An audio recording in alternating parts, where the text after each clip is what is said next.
Hello friends, we have with us today Ajinkya Rajput, the topper of IBPS PO 2019 exam.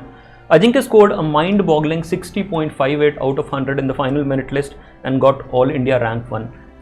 An absolutely phenomenal achievement. Ajinkya did this despite facing hardships, despite seeing failure.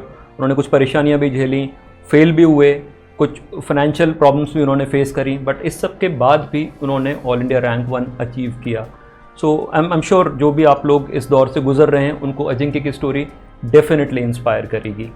Welcome Ajinkya, congratulations on your sparkling success. Meritshine is proud to have you as a student. Please start by telling us a bit about yourself.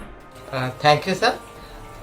My name is Ajinkya Rajput. I am born and brought up at Lonar. I completed my education in the Akola and I graduated in mechanical engineering from NIT Trichy. ओ तो आप engineer हैं, वो भी NIT Trichy से. Now we know how you probably got rank 1 so easily.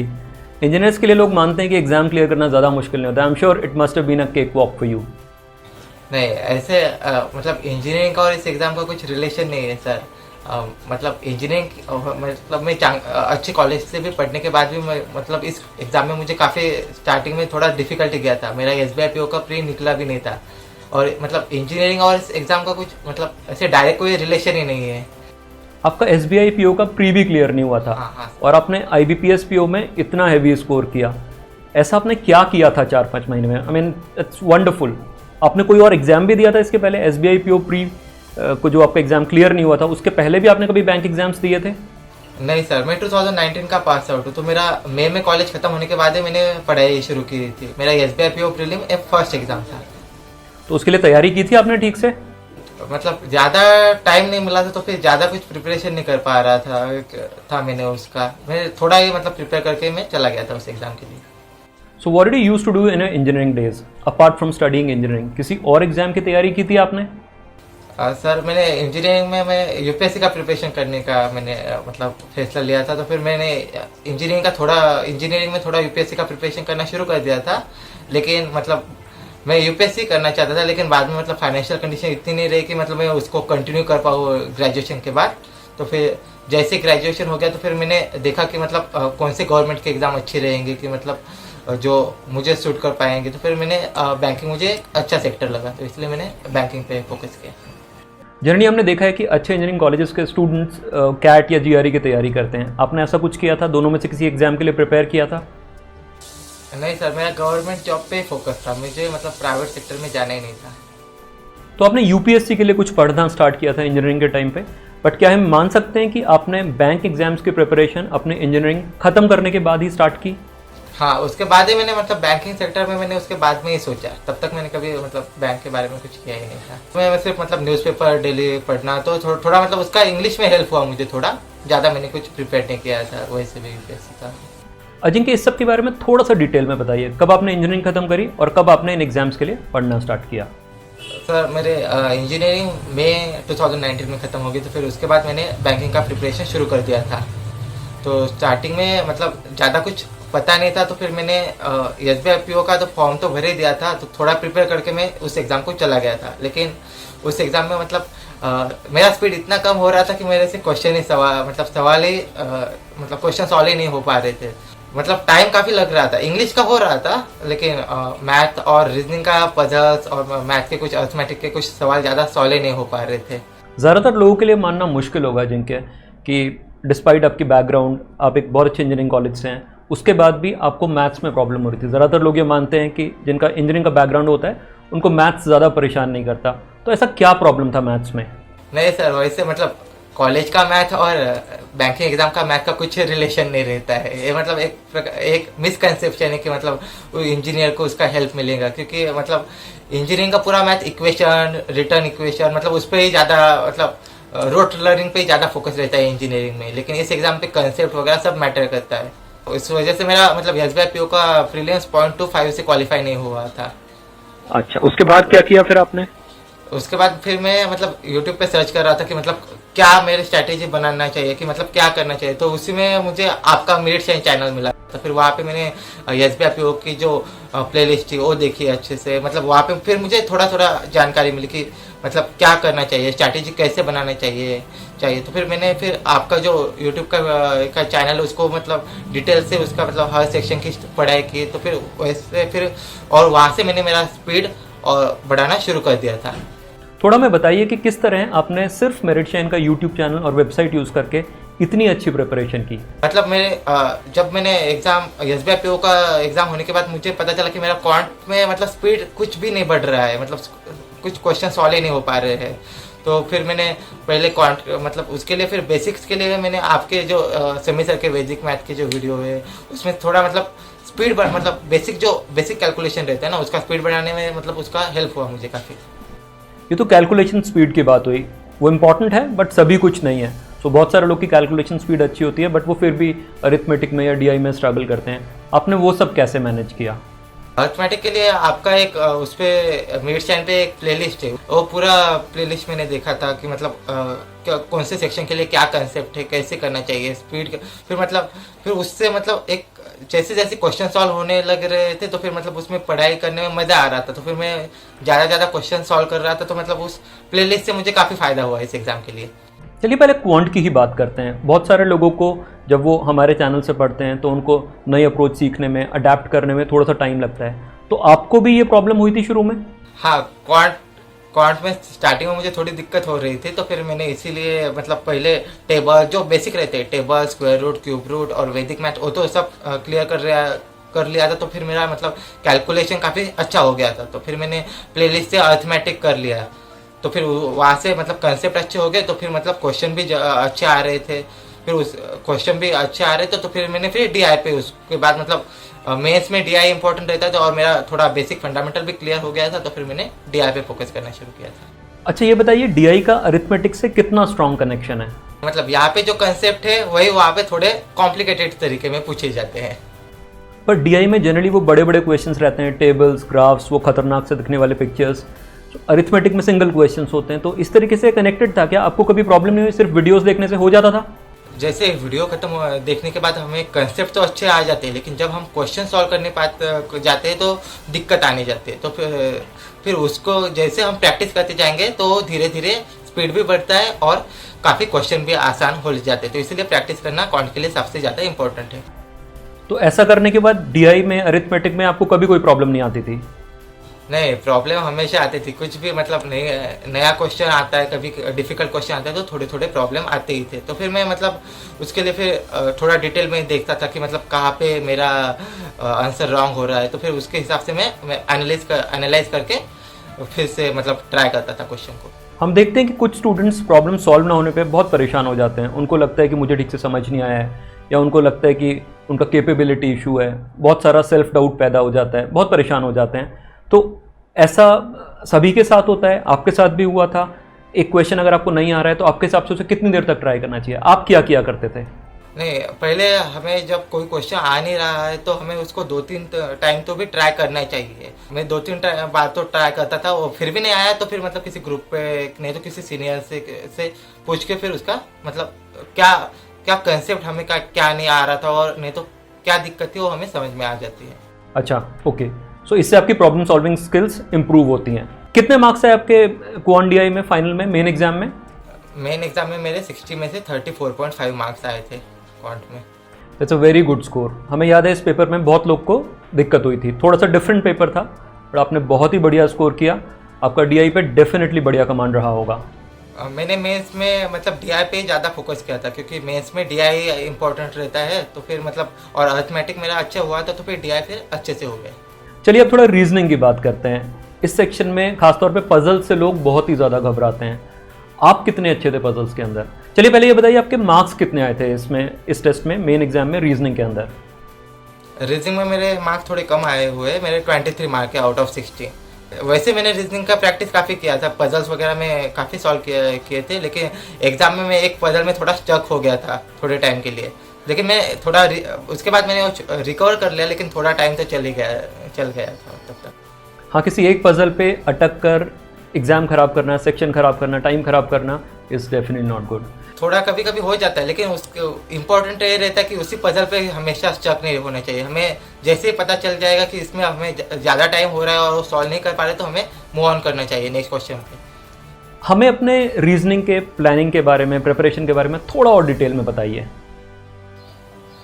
Reasoning में मतलब starting में मैं जब SBI PO की फ्री होने के बाद मेरे पजल कुछ बने नहीं रहे थे, तो फिर मैंने पजल्स के लिए आपकी जो वीडियो है मतलब मिडिट चैनल पे रीजनिंग के पजल के लिए नियर अबाउट 30 to 40 वीडियो है, फिर मैंने वो देखना शुरू कर दिया था। तो उस लेक्चर से मुझे मतलब पजल्स में क्या करना चाहिए कि मतलब कौन से ट्रिक से, नहीं तो मतलब पजल्स में टाइम काफ़ी ज़्यादा लगता है, तो फिर वहाँ पे इम्पोर्टेंट रहता है कि कौन से स्टेप से हम उसका जवाब देना शुरू करेंगे, वो मैटर करता है। तो फिर मैंने आपके वीडियो से जब मतलब देखा कि कैसे मतलब कैसे अप्रोच करना चाहिए पजल को, तो फिर मुझे धीरे धीरे आने लगा। सिर्फ हमारे वीडियोस देखने से तो नहीं हुआ होगा जिनके? नहीं, वीडियो से मतलब कंसेप्ट समझ में आते हैं जब, लेकिन प्रैक्टिस करते समय थोड़ा दिक्कत आ जाता है फिर बाद में। लेकिन मैंने पहले 10-12 वीडियो में तो सिर्फ वीडियो देखे थे, उसके बाद ही क्वेश्चन लगाए थे। लेकिन फिर आगे के वीडियो में मैं क्वेश्चन देखता था, मैं सॉल्व करके देखता था, फिर आपकी स्ट्रैटेजी देखता था, फिर उसको कंपेयर करता था कि मेरा टाइम क्यों ज़्यादा लग रहा है। तो फिर उसके हिसाब से मैंने थोड़ा थोड़ा ठीक कर स्ट्रैटेजी अच्छी की और मेरा एंडिंग तक पजल्स मेरे काफ़ी अच्छे से आ रहे थे। अच्छा, तो इस तरीके से आपने पजल्स पे अपनी कमांड बनाई। बट कुछ प्रॉब्लम्स में, कुछ बड़े क्वेश्चंस में तो आप भी प्रॉब्लम फेस करते होंगे। हम देखते हैं कई बार बहुत बड़े से खतरनाक, खौफनाक, डरावने से पजल्स हमें देखने के लिए मिलते हैं। उनको आप कैसे करते थे?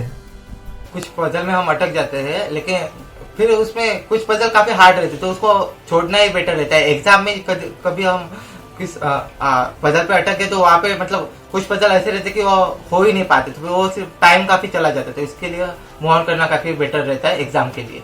इस एग्जाम में मतलब टाइम मैटर करता है, तो क्वेश्चन का सिलेक्शन मैटर करता है, और जो हार्ड क्वेश्चन है उसको रिजेक्ट करना चाहिए, वही इंपॉर्टेंट रहता है। मतलब यहाँ पे ये नहीं कि मैं सब क्वेश्चन सॉल्व कर पाता हूँ, उस स्ट्रैटेजी से कभी नहीं जाना चाहिए। जो इजी क्वेश्चन ढूंढो उसको सॉल्व करो, उससे हो जाता है। क्रिटिकल रीजनिंग पे आपका कितना फोकस था? हमें लगता है कि रीजनिंग के सेक्शन के लिए CR बहुत ही इंपॉर्टेंट है। आपने क्रिटिकल रीजनिंग कैसे प्रिपेयर किया, कितना प्रिपेयर किया, बताइए थोड़ा। आपके क्रिटिकल रीजनिंग का भी मिड चैनल पे लेक्चर है ना, मतलब मिड चैनल पे वो काफ़ी अच्छे से पढ़ाया हुआ है कि मतलब क्रिटिकल रीजनिंग के लिए आर्ग्यूमेंट, स्टेटमेंट वगैरह मतलब वो सॉल्व कैसे करना चाहिए। मैंने वही वीडियो देख के मैं गया था एग्जाम के लिए। तो आपका मेंस में अटेम्प्ट का ब्रेकअप कैसा था? आपने पजल्स ज़्यादा अटेम्प्ट की थी या आपने क्रिटिकल रीजनिंग के क्वेश्चन ज़्यादा अटेम्प्ट किए थे रीजनिंग में, मेन एग्जाम में? क्रिटिकल रीजनिंग में मैंने ज़्यादा किया था, क्योंकि पजल में एक पजल में अटक गया था, उसमें मेरे 15-20 मिनट चले गए थे, तो फिर मैंने क्रिटिकल रीजनिंग पे ही फोकस किया था। आपने हमें बताया कि आप न्यूज़पेपर पढ़ रहे हैं, इंजीनियरिंग के टाइम से पढ़ रहे हैं, इंडियन एक्सप्रेस के बारे में आपने बताया। और आपने इंग्लिश के लिए क्या किया? आपकी इंग्लिश पहले से ही अच्छी थी, नेचुरली अच्छी थी? मैं 10th तक मराठी मीडियम में पढ़ा हुआ था, तो फिर मेरा इंग्लिश मतलब जब कॉलेज में गया था तो मेरा इंग्लिश इतना अच्छा नहीं था। अच्छा। तो फिर लेकिन कॉलेज में जब मैंने UPSC का प्रिपरेशन करने का सोचा था, तब इंग्लिश इंपॉर्टेंट रहता है, तब मैंने तभी से न्यूज़पेपर पढ़ना शुरू कर दिया था। कितनी देर न्यूज़पेपर पढ़ते हैं आप और कौन सा न्यूज़पेपर पढ़ते हैं? मैं इंडियन एक्सप्रेस पढ़ता था और उसको मैं मिनिमम 1 घंटा तो देता था। अच्छा, आप रेगुलरली पढ़ते आ रहे हैं इंडियन एक्सप्रेस? हाँ, उससे फायदा होता है, हाँ, आपकी इंग्लिश पे भी फायदा होता है और आपकी जनरल नॉलेज पे भी फायदा होता होगा। इंग्लिश में भी फायदा होता है, जनरल अवेयरनेस में भी फायदा होता है, और मेंस एग्जाम के डिस्क्रिप्टिव में भी उसका काफी फायदा होता है। अच्छा, लिखने में भी आपको उससे हेल्प हुई, आप ये बोल रहे हैं? हाँ। तो रीडिंग के अलावा और आपने क्या किया जिनके इंग्लिश के लिए? कितने मार्क्स आए आपके इंग्लिश में, पहले ये बताइए। सर मेरे इंग्लिश में मेंस में 33.38 मार्क आए आउट ऑफ 40। ये तो काफी बढ़िया स्कोर है। आपने मेनली रीडिंग पे फोकस करके इंग्लिश में इतना बढ़िया स्कोर किया, विश्वास नहीं होता। और भी लोग रीडिंग करते हैं, कुछ लोग हैं जो रेगुलरली बहुत ही सिंसियरली रीड करते हैं बट नहीं स्कोर कर पाते। तो कुछ तो आपने डिफरेंट किया है जिनके, क्या किया है, या फिर वो लोग क्या गलत कर रहे हो सकते हैं जो आपने ठीक किया हो? सोचिए और बताइए हमें। नहीं सर, बैंकिंग में रीडिंग काफी इंपॉर्टेंट है। रीडिंग कंप्रिहेंशन ही मैक्सिमम क्वेश्चन रहते, ग्रामर पे काफी कम क्वेश्चन रहते, तो इसलिए मैंने ग्रामर पे काफी कम फोकस किया था। मैंने सिर्फ ग्रामर के बेसिक किए थे और पूरा फोकस मैंने रीडिंग कंप्रिहेंशन पे किया था। मैंने मतलब रीडिंग कंप्रिहेंशन के लिए न्यूज़पेपर पढ़ता था, मैंने कुछ जनरल नॉवेल्स वगैरह, मतलब इंग्लिश के लिए थोड़ा उससे हेल्प मिला था मुझे। और मिड चैनल पे रत्न बहार सर के भी रीडिंग कंप्रिहेंशन कैसे सॉल्व करनी चाहिए थोड़े लेक्चर थे, वो भी मैंने देखे थे। कुछ लोग जो रेगुलरली रीड करते हैं बताते हैं अक्सर कि उनको ग्रामर के क्वेश्चंस में एरर स्पॉटिंग, एरर करेक्शन वगैरह में भी रीडिंग से हेल्प होती है। हाँ सर, वैसे हो जाता है कि मतलब रीडिंग करते समय हमें पता चल जाता है कि मतलब सेंटेंस का स्ट्रक्चर सही है क्या नहीं, मतलब फिर जब क्वेश्चन एग्जाम में आते हैं तो उसका हेल्प हो जाता है। और कोई सोर्स फॉलो किया आपने इंग्लिश को प्रिपेयर करने के लिए? मेरा मतलब इंग्लिश में पूरा रीडिंग कंप्रिहेंशन ही इंपॉर्टेंट था, तो पैसेजेस होते हैं। पैसेज के लिए मिड चैनल का भी एक वेबसाइट पे पैसेज दिए हुए हैं, वो मैंने सभी सॉल्व किए हुए थे। आप शायद मेरिट शाइन फोर्स की बात कर रहे हैं। हाँ, रीडिंग कंप्रेशन का कोर्स है, वो मैंने पूरा सॉल्व किया था। मतलब स्टार्टिंग में ज़्यादा नहीं मतलब मार्क नहीं आ रहे थे, लेकिन जैसे पढ़ाई करते गए तो धीरे धीरे मार्क बढ़ना शुरू हो गया था। उसमें तो लगभग 130-140 आरसी पैसेजेस रहे होंगे, आपने सारे सॉल्व कर लिए थे? हाँ, मैं मतलब एंडिंग तक चला गया था, मेरा 100 के तो ऊपर हो ही गए होंगे।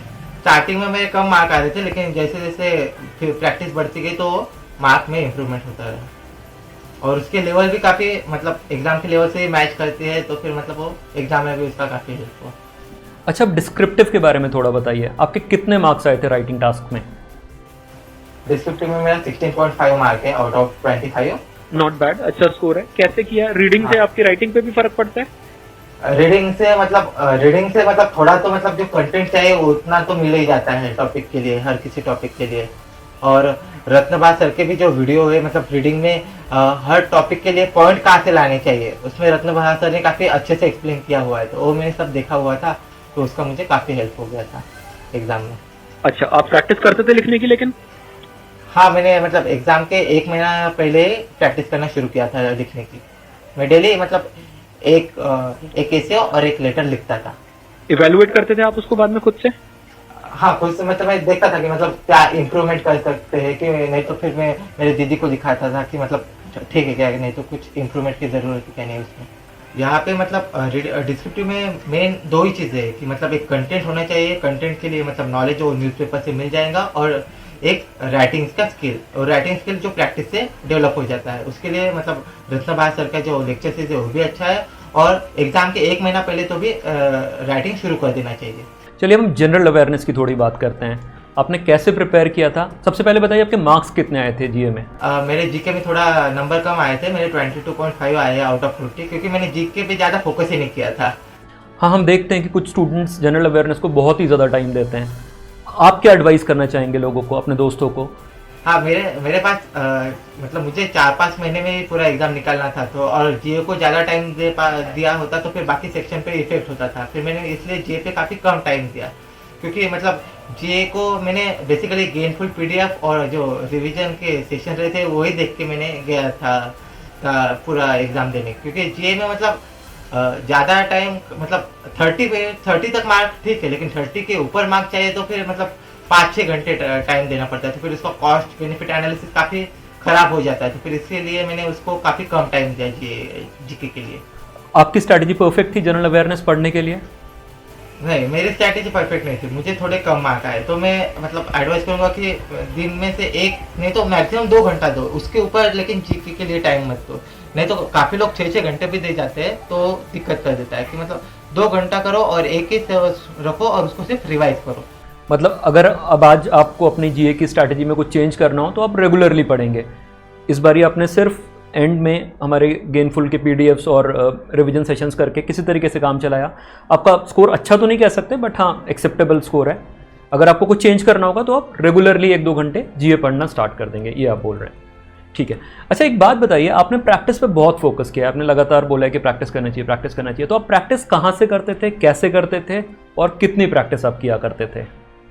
इस एग्ज़ाम में प्रैक्टिस ही सबसे ज़्यादा इम्पोर्टेंट है, तो इसलिए फिर मैंने प्रैक्टिस के लिए काफ़ी जगह से मतलब मटेरियल लिया था, कि आपके वेबसाइट से भी काफ़ी मतलब टेस्ट के लिए मटेरियल अवेलेबल है, तो मैंने उसको सभी को प्रैक्टिस किया था अच्छे से।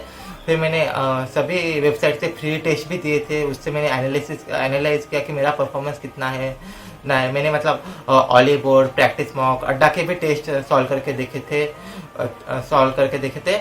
और स्टार्टिंग में तो जब मेरा कंसेप्ट क्लियर होता था तब मैं उसका सिर्फ सेक्शनल टेस्ट देता था, और बाद में फिर जब एग्जाम के पास आने के बाद ही मैंने फुल टेस्ट देना शुरू कर दिया था। तो आपने कितने टेस्ट दिए होंगे लगभग? कौन से दिए आपने 3 नाम लिए, इन्हीं के दिए कि किसी और के भी दिए? मतलब मैंने फ्री टेस्ट काफी दिए, लेकिन ये 3 मुझे अच्छे लगे कि ऑली बोर्ड और प्रैक्टिस मॉक और अड्डा का टेस्ट सीरीज। ओके, तो अगर आप किसी को लेने के लिए सजेस्ट करेंगे तो आप कौन सा सजेस्ट करेंगे सर?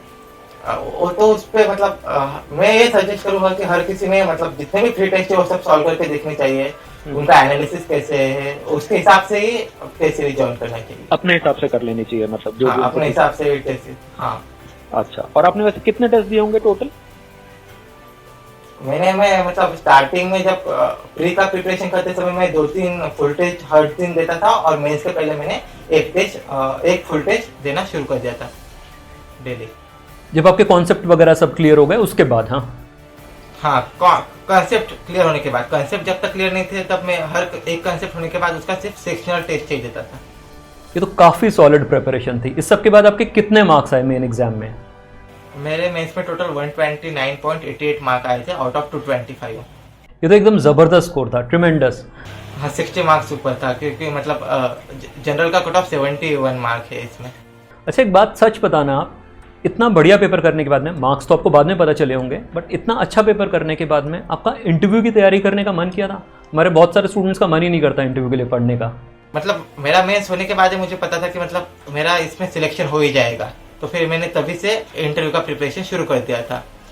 मैंने इंटरव्यू के लिए फिर मतलब करंट अफेयर के लिए मैं न्यूज़पेपर तो रोज़ पढ़ता ही था, और आपके मतलब मेरिट चैनल पे भी काफ़ी इंटरव्यू के टाइप में मतलब रत्नबाज सर के जो मतलब बेसिक वीडियो थे वो भी मैंने देख लिए थे। आपने एक मतलब फेसबुक ग्रुप पे एक PDF भी डाला था HR क्वेश्चन का, वो भी मैंने काफ़ी अच्छे से प्रिपेयर किया था। वही मुझे हेल्प किया एक्चुअल इंटरव्यू में, क्योंकि मुझे मैक्सिमम क्वेश्चन मेरे हॉबी से और पर्सनैलिटी से ही पूछे गए थे। बैंकिंग से काफ़ी कम क्वेश्चन पूछे थे। मतलब आपने इंटरव्यू को लाइटली तो नहीं लिया था, रैंक 1 लानी थी? हाँ, इंटरव्यू को प्रिपेयर किया था। मुझे 72 मार्क आए हुए इंटरव्यू में आउट ऑफ 100। अजिंक्य, थोड़ा और डिटेल में बताइए अपने इंटरव्यू की पूरी प्रिपरेशन के बारे में। पहले मतलब इंटरव्यू के लिए मैंने अभी तक कोई इंटरव्यू को फेस नहीं किया था, तो फिर मेरा ये पहला इंटरव्यू मैंने, हाँ पहला इंटरव्यू था। तो फिर मैंने उसी लिए मतलब बात कैसे करनी चाहिए, मतलब कपड़े सभी मतलब जो बेसिक एटिकेट्स थे उसके लिए सभी मैंने रत्नबाज सर का वीडियो देखे थे मेरिट चैनल पे, कि मतलब कैसे बात करनी चाहिए, क्या क्या करना चाहिए, सभी उसके मतलब वो पर्सनैलिटी के लिए उसके सभी लेक्चर्स मैंने देखे हुए थे। और उसके बाद फिर मतलब जो कंटेंट चाहिए उसके लिए मैं न्यूज़पेपर पढ़ता था डेली। आपका जो HR का और बैंकिंग का भी जो PDF था वो मैंने अच्छे से पढ़ाई कर ली थी पूरी। एकेडमिक्स पे भी आपने थोड़ा प्रिपरेशन किया था अपने इंजीनियरिंग के बारे में, क्योंकि उस पे भी क्वेश्चंस पूछ लेते हैं कई बार? हाँ, उसका मैंने थोड़ा रिवाइज करके गया था कि मतलब बेसिक क्या क्या रह सकता है, लेकिन उससे मुझे कोई क्वेश्चन पूछा ही नहीं उन्होंने इंटरव्यू में। मैंने मतलब प्रिपेयर करके मैं गया था, उन्होंने मतलब हॉबी पे मुझे क्वेश्चन पूछे कि मतलब फॉरेन पॉलिसी क्या है, इंडिया की फॉरेन पॉलिसी क्या है। वैसे थोड़ा ज़्यादा डिटेल में नहीं पूछा। मेरा इंटरव्यू 10 मिनट में मेरा इंटरव्यू हो गया था। आपको इंटरव्यू देने के बाद लगा था कि आपको इतने अच्छे मार्क्स मिलेंगे? वो तो मतलब वैसे लगा नहीं मुझे, मतलब थोड़ा मतलब फ्रेंडली था इंटरव्यू, लेकिन मार्क्स अब बोल नहीं सकते कितने दे सकते हो। अजिंक्य, जब रिजल्ट आया तो आपके पूरे कंट्री में सबसे ज़्यादा मार्क्स थे, ऑल इंडिया रैंक 1 थी, बहुत बढ़िया किया आपने। आपने कभी सोचा था कि आपको ऑल इंडिया रैंक 1 मिल सकता है?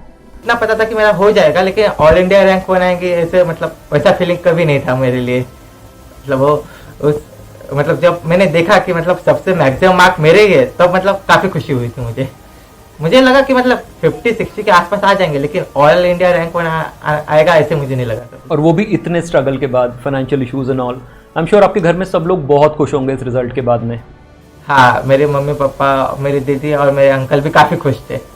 थोड़ी फाइनेंशियल कंडीशन ख़राब थी, क्योंकि मतलब पापा खेती करते हैं, तो उसका मतलब कुछ कभी अच्छा रहता है तो कभी थोड़ी दिक्कत आती है। नहीं, बहुत ही बढ़िया किया आपने इस एग्ज़ाम में, तो आपने एकदम 4 डाला इतने सारे कंस्ट्रेंट्स के बाद में भी। Well done, it's a fantastic achievement. अब क्या प्लान है, अब आगे क्या करने वाले हैं आप? अभी तो मेरा फोकस है कि मतलब मैंने थोड़ी पढ़ाई शुरू कर दी है। मैं अभी RBI ग्रेड भी कोई फोकस कर रहा हूँ उस एग्ज़ाम को, क्योंकि मतलब अब नेक्स्ट टारगेट वही रहना चाहिए ऐसे लगता है मुझे, इसलिए मैं RBI ग्रेड भी का प्रिपरेशन कर रहा हूँ अभी। तो अब SBI PO देने का कोई विचार नहीं है आपका? RBI ग्रेड भी फेज़ 1 आपको प्रिपेयर करना ही है, वैसे ही एग्ज़ाम होता है, तैयारी आपकी की हुई है। बहुत सारे लोग का ड्रीम जॉब होता है SBI PO का, तो साथ में देने का कोई प्लान नहीं है? सर, अब IBPS PO हो ही गया तो फिर SBI PO तो सिर्फ मतलब स्मॉल इंक्रीमेंटल चेंज है, तो फिर उसके वो चैलेंजिंग नहीं है अब, तो फिर इसलिए मैं RBI ग्रेड भी टारगेट कर रहा हूँ कि मतलब वो थोड़ा ज़्यादा इंक्रीमेंटल जंप भी है और एक चैलेंजिंग भी रहेगा, तो इसलिए मैं RBI ग्रेड भी कोई फोकस कर रहा हूँ अभी। ग्रेट, बहुत बढ़िया, बहुत ही ज़्यादा क्लैरिटी है आपको, बहुत ही बढ़िया, wonderful. Wish you all the best for this exam. Ajinkya, आपके आसपास अपने दोस्तों में और एस्पिरेंट्स में, कैंडिडेट्स में आप देखते हैं कि बहुत सारे लोग काफ़ी दिन से प्रिपेयर कर रहे हैं, बहुत मेहनत करते हैं बेचारे, बट सक्सेस नहीं मिल पाती है। तो जो भी आपके ऑब्जर्वेशंस हैं उनके बारे में, वो क्या अच्छा करते हैं, वो क्या ख़राब करते हैं, आप क्या बताना चाहेंगे? क्या आप उनको क्या मैसेज देना चाहेंगे? किस तरीके से पढ़ना चाहिए, क्या इंप्रूव करना चाहिए? जो भी आपके दिमाग में आता है हमें बताइए। मेरा पहला मैसेज तो यही होगा कि मतलब टेस्ट में नहीं तो कोई एग्जाम में भी फेल होने के बाद हमें हिम्मत नहीं हारनी चाहिए। इस एग्जाम में कंसिस्टेंसी इंपॉर्टेंट है। काफ़ी लोगों को थोड़े भी कम मार्क आगे जाते हैं तो वो पढ़ाई करना छोड़ देते हैं, नहीं तो डिप्रेस हो जाते हैं। तो मतलब मार्क मतलब हमें सिर्फ कंटिन्यू अपनी कंसिस्टेंसी करके अपनी पढ़ाई को ही फोकस करना चाहिए। हिम्मत कभी नहीं हारनी चाहिए, पढ़ाई पे फोकस करना चाहिए। और मार्क धीरे धीरे बढ़ते ही जाते हैं, लेकिन सिर्फ मतलब स्टार्टिंग में थोड़े मार्क कम आ गए, रैंक कम आ गया तो काफ़ी लोग बुरा मान जाते। तो उस हिसाब से मैं सिर्फ बोलूँगा कि खुद से कंपेयर करो, दूसरों से कंपेयर मत करो स्टार्टिंग में ही। और दूसरा मैं बताना चाहूँगा कि मतलब जो जीए के लिए भी काफ़ी लोग 6-7 घंटा देते हैं, तो उसको फोकस नहीं करना चाहिए जीए पे काफ़ी लिमिटेड फोकस रहना चाहिए। मैक्सिमम 1 नहीं तो 2 घंटा ही दो जीए को, क्योंकि ज़्यादा टाइम दोगे तो उसका कॉस्ट बेनिफिट काफ़ी ख़राब है और मार्क्स ज़्यादा नहीं आएंगे। और मैं बताना चाहूँगा कि लोगों की मतलब कंसेप्ट पे फोकस करो। काफ़ी मैंने देखा कि मेरे दोस्त ने तो काफ़ी लोग ट्रिक नहीं तो शॉर्टकट पे फोकस करते हैं। जैसे ज़्यादा कंसेप्ट पे फोकस करेंगे तो ये आपके मार्क आएंगे, क्योंकि मेंस एग्जाम में थोड़ा क्वेश्चन हार्ड रहते हैं। जैसे कंसेप्ट अच्छा रहा तो ये आप उसको सॉल्व कर पाते हो। अजिंक्य एक बात बताइए, बहुत सारे लोग बेसिक से क्वेश्चन करने को बोलते हैं कॉन्सेप्ट सॉलिड करो, बेसिक से करो, इक्वेशंस बनाओ, ट्रिक्स नहीं लगेंगे एग्जाम में। तो ये सब बड़ा कंफ्यूजिंग है। कॉन्सेप्ट्स क्या हैं, बेसिक्स क्या हैं, फंडामेंटल्स क्या हैं, इक्वेशन से करना ही बेसिक है क्या?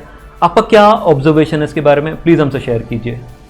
मतलब अब जब कंसेप्ट का मतलब है कि हमें उस मतलब क्या है, मतलब बोर्ड स्ट्रीम का प्रॉब्लम है तो मतलब उसमें कंसेप्ट मतलब फंडामेंटल्स क्या है वो समझना चाहिए, फॉर्मूले के पीछे नहीं जाना चाहिए। क्योंकि मतलब काफ़ी लोग फॉर्मूला और शॉर्ट ट्रिक के पीछे जाते हैं। मेंस एग्जाम में शॉर्ट ट्रिक्स और फॉर्मूला काम नहीं करता, क्योंकि उसमें थोड़ा जंबल क्वेश्चन पूछते हैं। तो हमें कंसेप्ट मतलब उसका बेसिक आइडिया क्या है, क्वेश्चन में क्या मतलब बोर्ड स्ट्रीम नहीं तो कोई भी जो टॉपिक है अरिथमेटिक का, तो उसमें बेसिक क्या है वो समझना चाहिए। मतलब माइंडलेसली फॉर्मूला याद नहीं करना है। फॉर्मूला याद करके कुछ नहीं होगा, क्योंकि जब मेंस में क्वेश्चन आता है तो कोई डायरेक्ट फॉर्मूला पे कोई क्वेश्चन रहता ही नहीं है। वो पूरा मतलब तुम्हें कंसेप्ट ही यूज करना पड़ता है, तो फिर फॉर्मूला का ज्यादा यूज नहीं होता उसमें। और मेंस के किसी भी क्वेश्चन में आपने बहुत ज्यादा लंबी चौड़ी इक्वेशंस बनाई है क्या? नहीं, इक्वेशन इंजीनियरिंग के लिए ठीक रहता है, लेकिन जब मेंस में रहता है तो वहाँ पे स्पीड मैटर करता है। तो इक्वेशन रिटर्न पे काफी कम फोकस होना चाहिए। पूरा मतलब कंसेप्ट क्या लगाना चाहिए वही देखो और क्वेश्चन सॉल्व करो।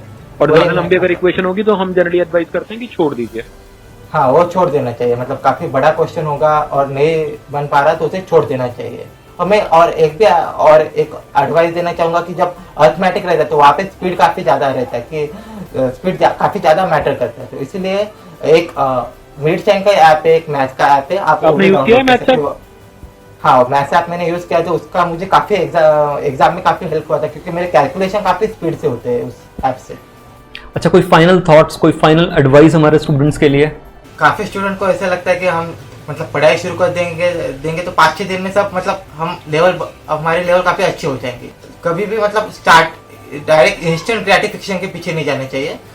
पूरा कंसिस्टेंसी से प्रिपेयर करेंगे तो ये हम उस एग्जाम को प्रिपेयर कर पाएंगे अच्छे से। नहीं तो काफी लोग ये देखते कि 10 दिन पढ़ाई करते हैं, आप बोलते कि मेरा नहीं हो पा रहा है, तो फिर वो छोड़ देते। तो नहीं, हमें उसमें पेशेंस रखना चाहिए। पेशेंस रखने से हम उसको क्रैक कर सकते कोई भी एग्जाम को। थैंक यू अजिंक्य, आपने हमें इतना टाइम दिया, इतना कुछ हमारे स्टूडेंट्स को आपने बताया। आई एम श्योर उससे उनकी बहुत हेल्प होगी। Thank you so much and we wish you all the best for your future endeavours, for your RBI grade B preparation. अच्छे से पढ़ते रहिए, खूब तरक्की करिए, मन लगा के पढ़िए एंड आई एम श्योर आप आरबीआई ग्रेड बी को भी इसी बुरी तरीके से फोड़ने वाले हैं। Keep it up, all the best for your preparation. Thank you sir, thank you sir.